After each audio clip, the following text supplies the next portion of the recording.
আমি যখনই আমার জীবনে যাই করেছি ভীষণ অনেস্টির সাথে করেছি, ভীষণ পজিটিভ মাইন্ড নিয়ে করেছি যে আমাদের দুজনকে দেখে মানুষ কাঁদছে।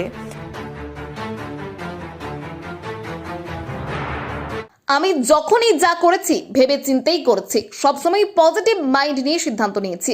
এবারও যা করেছি ভেবে চিন্তেই করেছি, কে কি বলছে তাতে আমার কিছুই যায় আসে না। দেবের সঙ্গে আবারও সিনেমা করা এবং তাদের সম্পর্ক নিয়ে এবার মুখ খুললেন শুভশ্রী গাঙ্গুলি।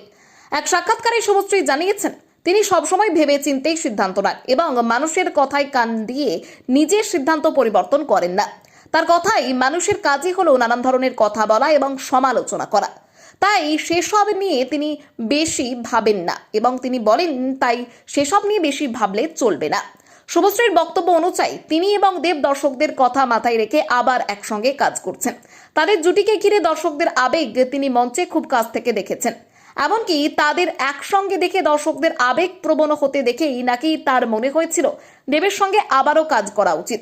শুভশ্রী আরও বলেন তাদের একসঙ্গে কাজ করা নিয়ে সোশ্যাল মিডিয়ায় নানান ধরনের আলোচনা এবং ভিডিও তৈরি হচ্ছে, সেগুলিতে কান দিলে চলবে না। নিজের সিদ্ধান্তের ব্যাপারে তিনি যথেষ্ট আত্মবিশ্বাসী।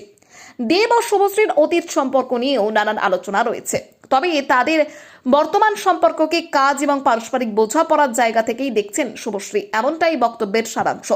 দুই সন্তানের মা হওয়ার পরও নিজের অভিনয় জীবন এবং ব্যক্তিগত জীবন দুটোই সামলে কাজ করে যাচ্ছেন শুভশ্রী।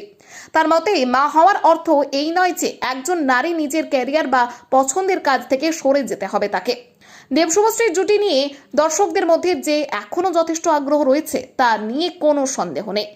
আপনাদের কাছে দেব শুভশ্রীর জুটি কতটা পছন্দের কমেন্ট করে অবশ্যই জানাতে ভুলবেন না।